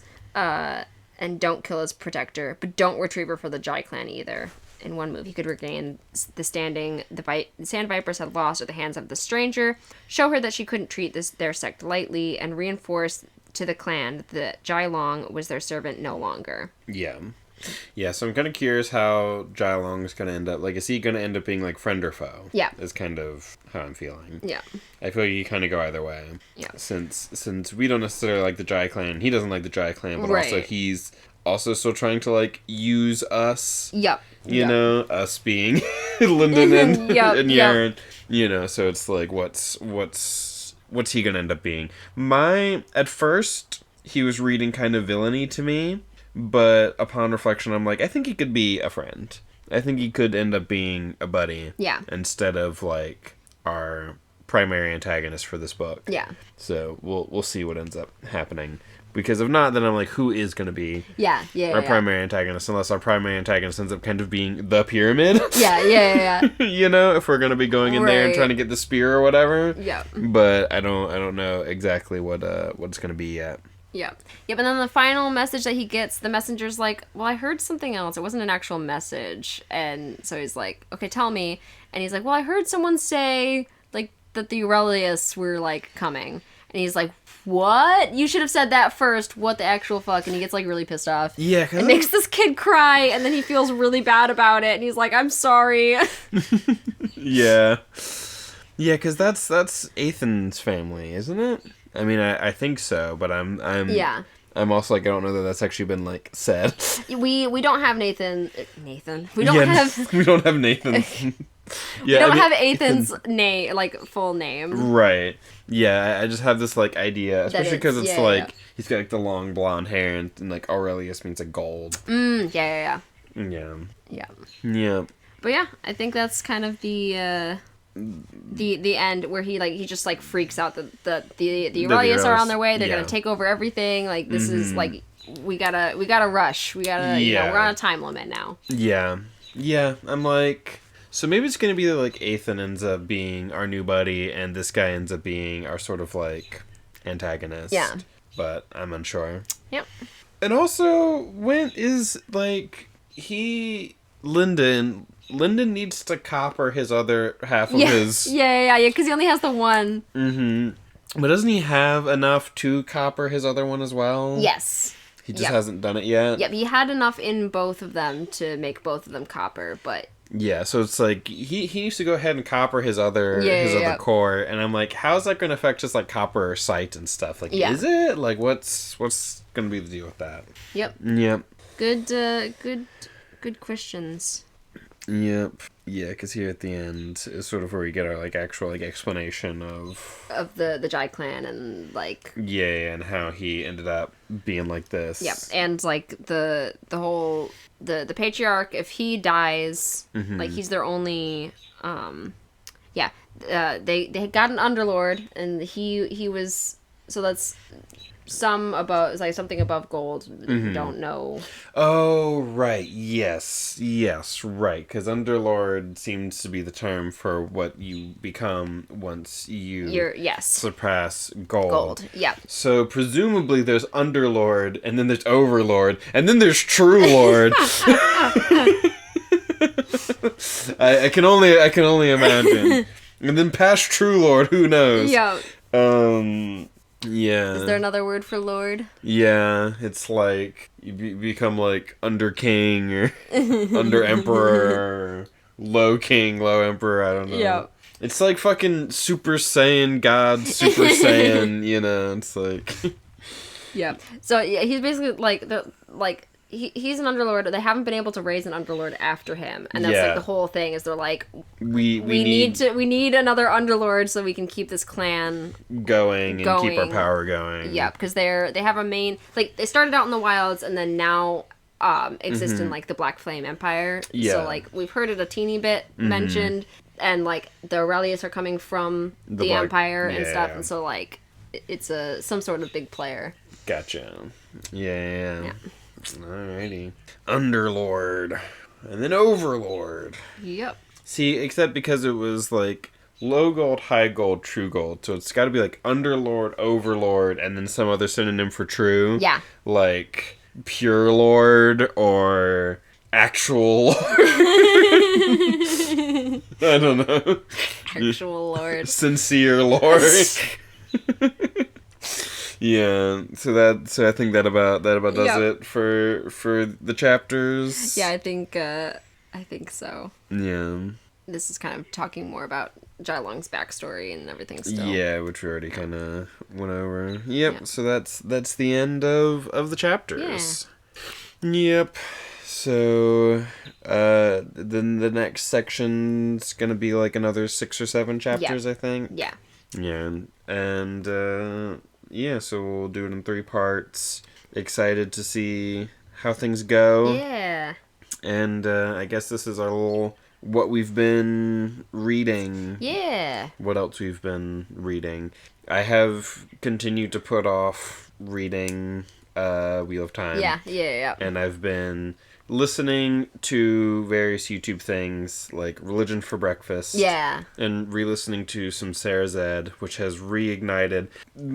So there's a thing. Like, part of me wants to make like a video essay about this. Yeah. And we've honestly talked, I'm like, because we've both been like, there's things that we'd want to do like videos about, and we're like, maybe we should just like do them, but where we're just like talking to each other or something. So no promises on that or anything. But like, because I have this whole thing in my head about like religion and fandom. Yeah. And partially it was inspired because in one of Sarah Zed's videos, she's talking about fan fiction. Yeah. And it's like, you know, Dante's Inferno is obviously not fan fiction. And I'm like, and she's like people who like say that it's fan fiction, like they are trying to make a point about derivative media. But it's like clearly not fan fiction. And I'm like, but isn't it though? Right. And it's like, it's not fan fiction because it's like religious. And it's like, oh, when fucking Andrew Lloyd Webber was making Jesus Christ Superstar, he wasn't doing it to create content for the Jesus fandom.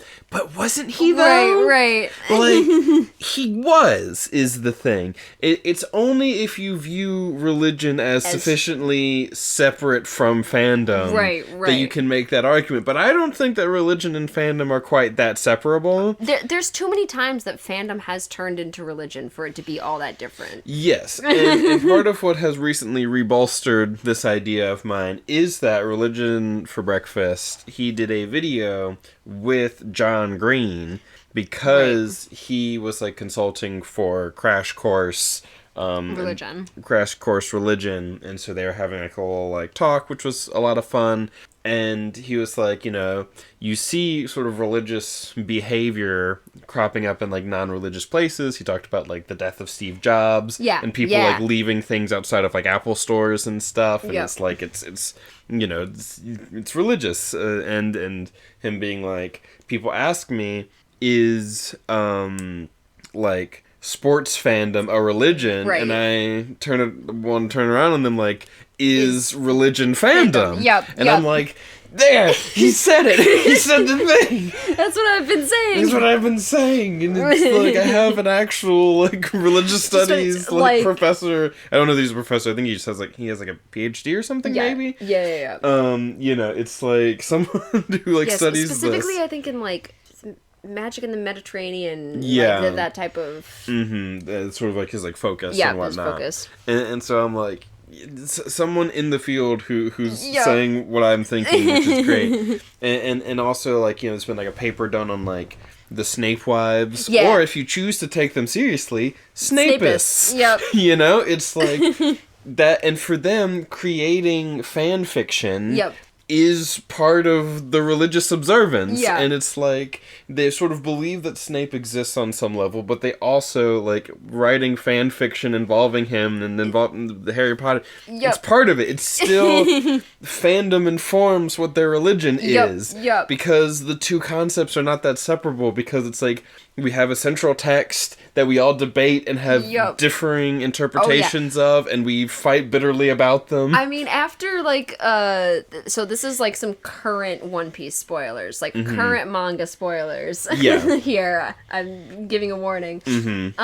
Just, like, the, when the mural came out for One Piece, and everyone, because like there's a bunch of different translations, a bunch of different people were all, you know, like yep, it's like we're having to go to like, you know, we have like Arthur who's going into like the original Japanese, and then there's all these different translations that have come out, and then it's like the French ones come out first, and then people translate the French ones into English, so it's coming through multiple languages, and it's specifically in universal religious text. Yep. So then there's all this debate. What does this mean? What does this like symbol mean? What is that? You and know, it's like the people in the story are like debating what it means, then we get it, and now we're debating what it means. Does this bit of poetry go with this part of the mural or this part of the mural? Does the mural depict all three worlds, or is it just one?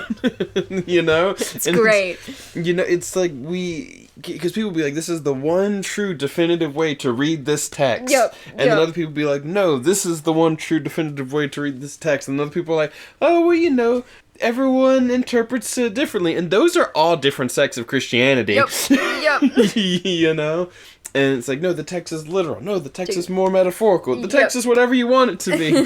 You know? And then people like making fan art, and then people back in the day, you know, they make art of, you know, like, because she's also like, oh, these people didn't view the Bible even as fiction, and it's like, yes, but also our modern day biblical literalism is not necessarily the same. Like, people have been biblical literalists throughout history, but specifically our level of biblical literalism, like, people have interpreted the Bible metaphorically, and, you know, stuff like that. Like, there's a whole sect of Judaism where they're like there's a particular guy who was like arguing like, no, the Torah isn't like literal, it is meant to be like sort of more metaphorical, and we're supposed to understand it, you know, from that sort of perspective, and people push back on that, and they're like, no, it's literal, and we're going to invent Kabbalah about it, you know, and all this sorts of stuff, and there are people today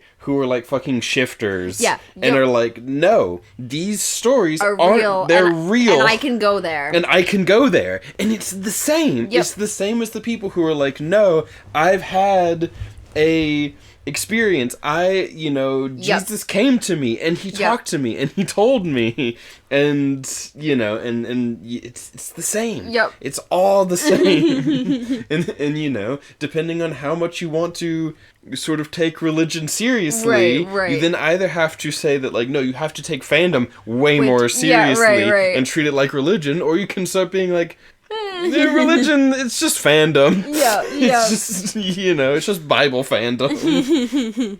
So, you know, that's what I've been on about. And that essentially was my mini video essay. I love it. Although the actual full response to Sarah Zed's video would also involve other sort of critiques of her points in that video, which I am a fan of Sarah Zed. She gets a lot of shit because she talks about fandom stuff. But she's fucking great. It's fucking great, and like, and again, she talks about this fandom stuff, which is very sensitive to people and causes her to get a lot of like weird specific backlash and people fucking hating her. And again, it feels so religious. It feels so religious. It's like you talk about religion and it gets touchy, and you have to be very careful. The same thing happens. You misinterpreted my character. That misinterpreted my Blorbo. Exactly. I will fucking kill you over my Blorbo. And thus the Crusades. The Crusades. I will kill you over my Blorbo. But anyway. So that's what my brain has been on about. I have been reading something. I finally got reading Red Rising again, because I read, I believe, like the first 3 or 4 chapters a few months ago, and it completely bounced off of it. It didn't work for me right away. And I came back to it eventually. It's because I've been hearing on Highly Invested podcast, which there is like a Stormlight podcast and stuff. They just recently did a bonus episode on Red Rising, because 2 of them started to get into it, immediately bounced off of it, and their friend was like, no, the series is so good, actually, like, read it. And they just, like, they didn't get back to it. And then finally they got back to it and were like, actually, this was really great. I'm like, okay, well, if I've bounced off of it before, I'll try it again. And I didn't start it from the beginning, because I was like, I knew I bounced off the first couple chapters, so I'm just like, I'm gonna start it from where I was at. I'll pick it up. And I loved it. Yep. Basically, like you just had to get a little bit more into it. Basically, like another chapter, and like it started to get great, and I've really, really enjoyed it. It's very, it feels like it's first person, like written in first person and stuff, and just like some of the beginning of it really feels like it's gonna be like very YA, very tropey YA, like that type of thing. And as soon as you start to get into it, it starts to expand and become its own thing. It feels a bit like it came out a little after Hunger Games, so it is like still that dystopian, like in that era, but it feels like Divergent, but better world built. Yeah. Like it just has the author has more to say. They're like it's better theming. It's like Divergent is like, oh, you have your personality trait you're born with, and then you go in those places, and the special person has all of the personality traits. Yep. And then you can choose whichever one you want to go into. And this has a similar kind of like everyone's in it's like whole color system. They all have their different colors, but they're born into it, and it's you can't choose to be a different anything. You can't. There's no any of that, and like there's a lot of like societal. You know, I mean, it's a dystopia. Yeah, it's quite good. I've enjoyed it a lot. I've been very stressed, extremely stressed. You've been lost in book brain. Like there was at least an hour and a half that I was like reading Morning Sun, which is the second book, where I was so tense. I was like having a hard time at work because I'm like for about almost 2 hours, and then I had to immediately start the third book because the second book is a second book. Yeah, and those aren't allowed to end. They're your Darkest Tower books. Exactly, and so I needed to start the next book. So I need to finish the third book. And then there's 4 more books in the series. There's like one trilogy, and then there's another like 4 books. Yep. But it has been a great time. And spoilers for book 2 of Red Rising. Fuck Rogue, and I'm really upset about it. And one last thing. Yeah. We've still been on Magnus. Yes, yeah, we've listened to a bunch more Magnus. We listened to more Magnus because Endicott came out with a new video. And so we did our normal watch it that, and then watch more Magnus. We watched a bunch more Magnus though, like more than we more than normal, because we actually like not just that day, but like a little bit later. But and poor Endicott had like audio syncing issues. And so, I didn't like notice really. Yeah, because it was like there at the end I started to notice. It was like towards the end of the video it started to like desync, but I think you were also like doing stuff and just kind of like listening. Yeah. But yeah, and so... And we got the sweetest comment, and it was very... It made us very, very happy. It did, because it's like, you know, like, oh, small YouTubers kind of stick together. And in my head, because we've been watching the series, we've just been getting like a bunch of views. I'm like, oh, you're not like a small small YouTuber. What are you talking about? But it's like, but yeah, it was very sweet. Yeah, it was very, very sweet. And it's made us very happy. Yep, and now we get to force Cradle upon you in the cot. Sorry about that. But also not sorry because Cradle's great. Cradle's a fantastic time. Yeah. I know that the lore is that like Edwin gets like a fucking absorbed into a series and physically feels the things. So it's like maybe getting physically absorbed into the world of Cradle would be unpleasant. I'd be better than the Magnus universe. Probably. I would live in the Cradle universe in a second over Magnus. See, I don't know. I don't know if I would, in part because like in one of the Q&As, Johnny's like, most people... Because the thing is that the Magnus world is just our world, except with some supernatural stuff. And, like, if it was, like, you go to the Magnus world and you have to actually be engaged in the world of the supernatural, it's, like, only bad. Well, but then it's like you're just going to the same world. So it's like, I would live in Cradle. Yeah, I'm just like, it seems rough in Cradle. It seems like it's, like, it'd be a rough time. You could fly on clouds, though. That's true. I mean, but I'm also scared of heights, so... You know, I immediately give you the scarier. Yes, yeah, right. Yeah, see, but you could be up high. But you could be up high. Yeah, no. But yeah, no. It's just like because in the world of Magnus, you'd just be like in the normal world, and like. It'd just be like the same unless you happen to get caught up in that, in which case it's only bad. While in Cradle, you can get powers and the powers actually be good, but it's also still a really brutal world. And you are basically forced to engage with it at least a little bit. Yes, you're forced to engage with it at least a little bit, and you could still die really easily. But luckily, we're following the protagonist of a fantasy story. There's like set paths that are pretty well known. You know, you could get like a good path that like doesn't have a lot of. I mean, if I was in Sacred Valley, it turns out Sacred Valley is actually pretty safe, all things considered. So I can just feed Elder Whisper fish, and only have to worry about like maybe being Jade or whatever. Expectations are lower or whatever. Yeah. But yeah, because that is the thing. If you engage with the supernatural Magnus, it's only bad. It's only bad. It's only bad. Like the best option is the eye, basically. The best option is just to become evil. Yeah. I mean, yeah. Like things can go well for you if you become evil and choose to only cause harm to others. Yeah. Essentially, if you just embrace suck. Yeah. If you're to Jude Perry, you're if you're Jude Perry, you're having a great time. Yeah. Or like Simon Fairchild. Yep. Or Yep. I watched Lucas's. There's this guy who is doing a series of videos on like each of the powers, like sort of explaining them, talking about them. I'd love to show them to you sometime once you've actually finished the series. And he did a video that was like. An April Fool's video, he was like, smash or pass Magnus Archives, and he passed on literally everyone, which is great, and probably the correct choice. Right. And I was like, see, that's the thing. Jude Perry, canonically hot, but also canonically hot. Yeah. And that's the problem with all the Lightless Flame people. They're all hot, but in a bad way. Yep.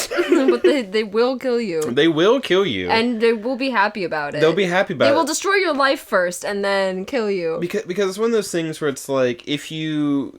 Like, you're not even safe being like, oh, I'm just gonna, like, one night stand Jude Perry. No, because then you'll just get burnt. Then you'll just get burnt, and she'll be like, I don't care that I only had very incidental contact with you. I'm still going to ruin your life because it's funny.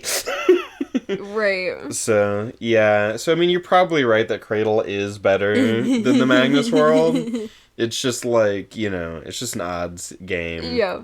What are your odds of survival in just the normal world? Right. Normal world with a chance of everything going really badly, or everything's kind of fucked, but you do get powers and are more likely to survive, maybe? Yep. Unless you run into Yaren and just get fucked. You just get fucking murdered. Yep. But it's only because, they were trying to kill. Right, like, if you're not being mean. If you're not being mean, and boy howdy, I will not be mean. If I know what I'm getting myself into, I'm like, I'm not being mean to anybody.